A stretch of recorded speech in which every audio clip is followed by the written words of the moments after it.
Hey everyone, I'm Mandy with Brick Road Co. Welcome back to my YouTube channel. Thank you so much for tuning in today. And today we're going to talk about DIY hero competition and my hot take on that since being eliminated. If you do not know, I was recently asked to be part of a competition called DIY Hero, and I just wanted to talk about my experience with that competition, how it went behind the scenes, and then my hot take on the entire process and whether I would do it again or not. So let's get started. If you're new here and you haven't had the chance yet to like, subscribe, or share this video, or leave me a comment down below, please feel free to. I love to interact with whoever might be watching my videos, all like 20 something of you. Please comment, please interact with me. Let's get cracking. I'm going to talk just a little bit about DIY Hero, start to finish, kind of what that looked like for me and how that process came about. Then I'm going to talk about some of my opinions of it, and then follow up with my recommendation if the contest happens again, if I would recommend someone else do it, and if I would do it again. So I signed up for DIY Hero towards the end of February, beginning of March, and it was through a targeted Instagram ad that said, be the next DIY hero, be featured in a magazine, and win $25,000.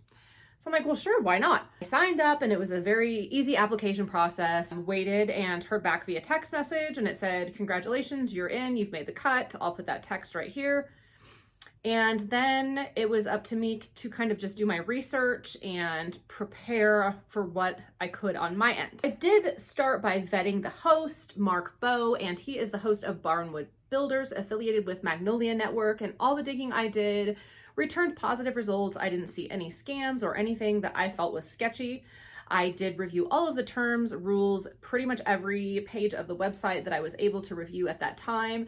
I also noted that there were going to be some opportunities for proceeds going to the American Lung Association. So I thought, all right, I'm in. Once the contest got kicked off, there was a time period actually from when the contest started and I announced to when they closed off accepting contestants. Once they accepted contestants, they put them into different groups, and then they had a dashboard where you could go in and actually interact with the other contestants via a video. The videos were pre-formatted videos that were put up by the host and by some other people who I do not know, and they were just very basic. They were either hyping us up for the contest, saying share with your friends and family, tell them that you're in it, or more of like, they had like a Makers Monday where they would do like, here's how you can do this. Some like making content. But you could interact with other contestants within the dashboard and you could ask the host questions. You could ask, we'll get to that in a minute, the host questions and kind of just feel like you're getting pumped up and ready. They were very vague. When I say they, I mean the website. I didn't really have any personal interaction with the host. So when I say they, I'm referring to DIY Hero as the entity, the competition, the people behind the website, I guess. There was no real certain specific numbers about how many contestants, exactly what the voting process would look like. And in fact, I wasn't even really certain, like, would we be on TV? Would we have virtual challenges? Would we have virtual things that we would put on their story? I honestly anticipated it to be a lot more interactive on Instagram, considering that's where the targeted ad came from, but that was not the case. Basically, all I knew was that I was in, that the ALA would benefit, who the host was, and like the cutoffs for each round, and that it was a public vote. That was basically all I knew. So, you know, my friends would ask me like, are you gonna be on TV? Or I'm like, I don't know, we'll just have to see. I felt like it was very vague leading up to the competition itself. Then you add in the element of the contest has started, but people can still apply. And I'll put a screenshot here of the timeline of the contest, but you can see there's like a 2-week window where people could still apply to be in this contest even after I was announcing it. What that did for me personally was created a rift in the reseller community because another reseller decided to join and enter the contest after seeing it on my friends only TikTok and after watching my announcements, which I felt very hurt by this person. I thought more highly of this reseller, and if I was in that position myself, I would not want to cause a rift in the community because here's the thing, to play devil's advocate, what if this person and I both got down to the final round? You're literally asking an entire community of people that we both know and love to choose between the two of us. And I just didn't feel that that was ethical. That put me in a really crappy position. The second crappy position that put me in is the girl that actually ended up eliminating me was one of my followers. I met her on Clubhouse. I promoted her products. I really thought highly of her, but because of the way this was formatted, she had every right, as did the other reseller, to be able to enter this contest. Personally, I wouldn't be able to stomach knowing that I did that to somebody who was trying to promote my business, but to each his own. I ultimately voiced my concerns about that on Instagram and received a lot of support. I did receive a really, what I think is a crappy DM from another reseller who I actually thought was my friend, who essentially said she wasn't going to support me because she thought me talking about this other reseller was inappropriate. I was not inappropriate. I basically told the facts. I stated what she did, and then I said I'm not going to put any weight on her because she's irrelevant. What I meant by that comment was, she's irrelevant in the DIY hero realm. But this reseller, neither here nor there, decided she didn't want to support me, so it did exactly that. This person entering this contest after that starting time created a rift within the community. Same with the other girl that I promoted. I ended up blocking her as well. I really don't think that that was formatted in the best way. So I think having that overlap between when contestants could announce it and start asking for people, because obviously I needed to announce it, right, to get the votes of my friends, but I was also very concerned within the reseller community specifically that one or two individuals, this person included, might decide to take it upon themselves to try to win the money too. Money talks. Sadly, I lost a lot of respect for that other reseller, and I also lost respect for the reseller that said that she was not going to support me, but she wishes me the best and then saw me locally and literally pretended like my daughter and I didn't exist. So super cool. Like, I just don't understand. Like, we can have a difference in opinion of how I conducted myself when I was hurt, but to say, I'm not supporting you, I'm not even sharing this to my stories. Okay. Also straight up called me a bully, said I bullied the other reseller, which I have consulted with multiple people and they're like, no, you behaved like a hurt person who felt betrayed by somebody that you knew on the internet and you thought was nicer than that. But that's not bullying. To tell my story and to share my hurts, that's not bullying. I don't think she has any right to be throwing stones in glass houses. That's all I'm gonna say about that. Moving on. So yeah, I learned some true colors of people, I guess is what we can say. Like, particularly in the reselling community, which, shocker, I'm not shocked. So let's move on to the sheer numbers of the competition. I made it to the quarterfinals. So I made it multiple weeks into the competition and then was eliminated. So at that point in time, one thing I have to complain about is I could not access my dashboard once I was eliminated. So I don't know who voted for me at the very last minute, how many votes were voted for me at the last minute. Those last seconds that I felt really pressured and was going back and forth between first and second place, I have no idea who was there with me besides the ones that have texted and told me. So that bothers me that I have no way to thank those people. But that being said, I decided to run the sheer numbers of it. So once I was eliminated, they had 32 groups of quarterfinalists. So they reset all the voting, they put all these people in their new groups, and there were 32 groups of 8. Okay, so after I was eliminated, there were still 32 groups of 8 people to vote from, and the top one of those goes on, right? If you multiply 32 times 8, that means even after my elimination, there were 256 contestants. 256 after my elimination. So from quarterfinals on, which to me, quarterfinals should be like down to like 4 people. So I don't like the way this was formatted or ran at all, because throughout the competition, no one knew how many people in total there were. It was essentially impossible to figure out who was in your group, which was a hidden hyperlink, how many other groups there were. So it was incredibly frustrating to even feel like I knew if I had a chance or not. And I feel like that was deliberate to encourage contestants to buy votes. It felt, as the contest went on, really shisty, and then as I ran the numbers, it felt even worse. In doing the math, what I have come up with is to go backwards to figure out how many I was up against to begin with. I took the 256, which I knew were the top person from each of the prior groups, which means there was 256 groups, y'all. I got second place and I was eliminated. They only took the top one. So that means there were 256 groups of people. Okay. The initial groups had 16 people in the group. So if you take and those groups stayed the same through my voting thing, and that's when they were reset. So if you're following me here, if you take 256 initial groups and put 16 people, because there were 16 people in each of the initial groups, you are looking at 4,096 contestants. 4,096. I had no idea I was up against 4,096 contestants, and I made it into basically the top 256 almost people. That is insane. But, you know, then the work wasn't done for those people. They had to continue to ask their friends and family to vote, and people were purchasing votes. This brings me to my next thing. Not only do we have 4,096 contestants, but let's go back to the dashboard. We're communicating in the dashboard, and as I'm reading through the dashboard, I'm seeing people say, well, it looks like my time is up.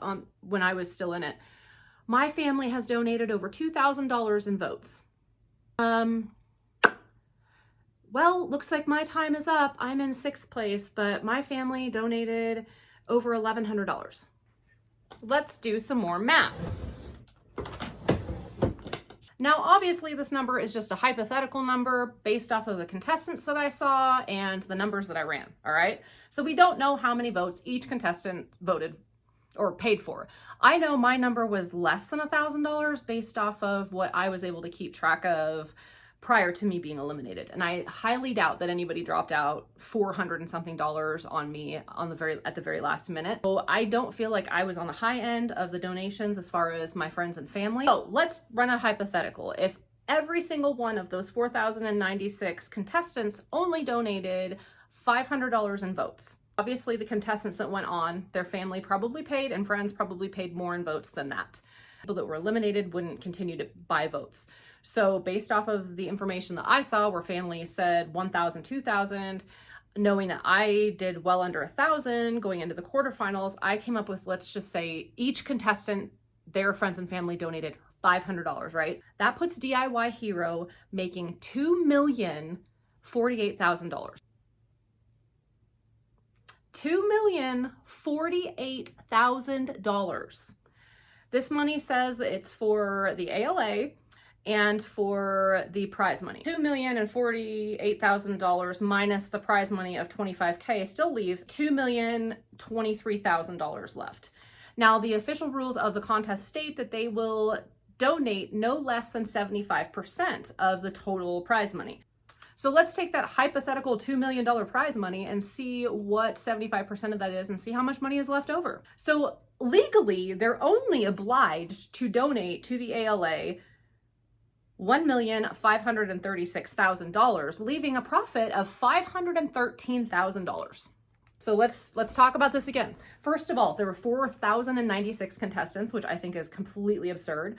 Second, I think they kept the amount of contestants and groups secret, so that way people feel like they had a chance and continue to purchase votes. I think the way the entire thing was formatted was to encourage more purchasing of votes, which really feels icky when you don't know that and you ask your friends and family to support you, and then you're in so deep at that point that you feel stuck. And the night of the quarterfinals, I was already not feeling good about this competition. I was already feeling like some things were a little bit shisty upon reviewing the website and seeing a couple other YouTube videos.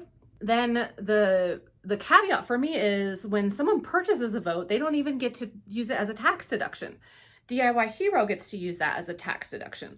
So not only are they profiting a hypothetical $2 million off of this competition, they only have to donate 1.5 million of that, and they get to claim that as a big fat tax deduction as well. And not a single person who supported the ALA individually or supported the contestants gets to claim that on their taxes, like as a tax deductible donation, which feels really, really icky as well. So this leads to my conclusion and my hot take of the DIY competition in general. Number one, I feel like this lacked transparency from start to finish, and I feel like a lot of that was actually quite deliberate, and it felt like I was scammed. It felt like I scammed my family and my friends out of money. My daughter spent $100 of her birthday money on this. And I didn't ask her to, she just did it. And it was because she got birthday money the night of me about to being eliminated, and she did that. And she can't even claim it as a tax deduction, as a donation. So I don't feel like the voting process was transparent enough. I don't feel like how many contestants were transparent enough. I think the whole thing was just kind of shisty from start to finish. Number two, there were way too many rounds, way too many contestants, and way too long for each voting segment, which led to voter burnout. And I saw this comment in the dashboards. I saw it on the Facebook page. I saw it on the Instagram page. I felt it myself, and I talked with a lot of my family and friends about it. It was too long, and it was like an 8-week competition. And I think, again, it was to make more money.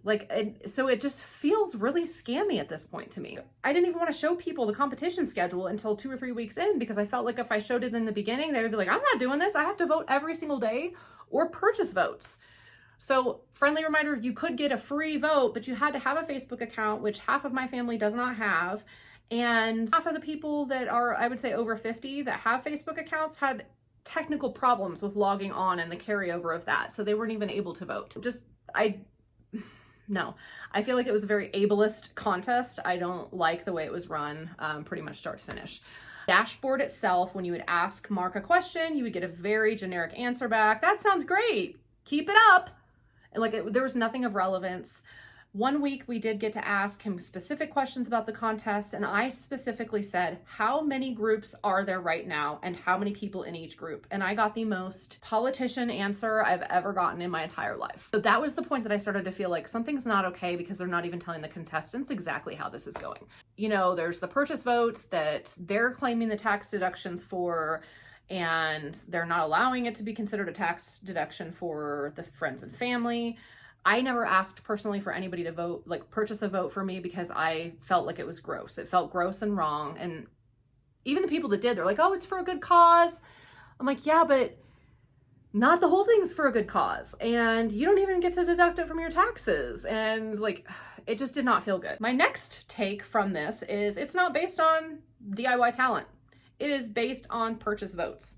So when I was going through the contestants, I saw a lot of people that were exceptional artists, exceptional makers, but I did not see them on a DIY arena in any shape or form. So like a jewelry maker, someone who makes jewelry all the time, they're a jewelry maker. They're a jewelry maker hero. They're not a DIY hero. So I felt like when you really went and weeded through the competition, of the people that I saw, I'd say less than 10% were people who I felt like were DIY heroes that embodied that entire component of what it means to be a DIY hero. My next take is the fact that they allowed people to register for the contest after it had started. I don't think that that was a very ethical way to do things, and I think it was, again, going back to trying to earn more money for the competition. So I don't feel like their purpose was like, the more the merrier. I feel like it was really like, let's get more money. So the fact that I announced that after whatever time frame I had, but then there was still a 2 to 3 week window where other people could enter, caused a lot of personal issues for me within the reseller community, and it left me feeling screwed over. Not a fan of being able to allow people to continue to register for this competition after it's already technically started. That's not how any competition I've ever seen works. Once it starts, it's closed off. Like, those are the contestants. So I did not like the way that that was run as well. And my last take is that I was not able to access my dashboard once I was eliminated. So the very second I was eliminated, I could no longer see who had voted for me for free, who was leaving me nice comments, and who purchased votes last minute for me at the end to try to get me into the next round. I wanted to be able to thank those people, and I wanted to be able to save that dashboard, some screenshots as a souvenir, and I was not able to do any of that, and I also feel like that seems a little bit shisty. That is basically my hot take on the DIY Hero competition, and if you were to ask me, would I do this again? I would absolutely not do it again. And I would not encourage anyone else to do it either. I don't feel like it gave me additional exposure as a DIYer. I don't feel like it was based on actual skill and talent, and it feels a little bit scammy to me. I would love to know, that hypothetical $500,000, if that's going to the host, or if they're all gonna split it amongst themselves and laugh at all the contestants and family members or what, but did not sit well with me when I did the math, and I would not do it again. That is my hot take on the DIY Hero competition. So if you liked this video and you would like to see more of my content and my pretty face, you can hit the subscribe button below. And if you hit that bell notification, you will actually get notified in real time when I upload these awesome rambling videos. Thanks so much for watching. Leave a comment down below what you think about the DIY Hero competition. If you think my hot take is completely right or wrong, agree, disagree, and if you would encourage someone to do it, or if it just feels like one big hot DIY scam to you. Thanks so much for watching. Bye.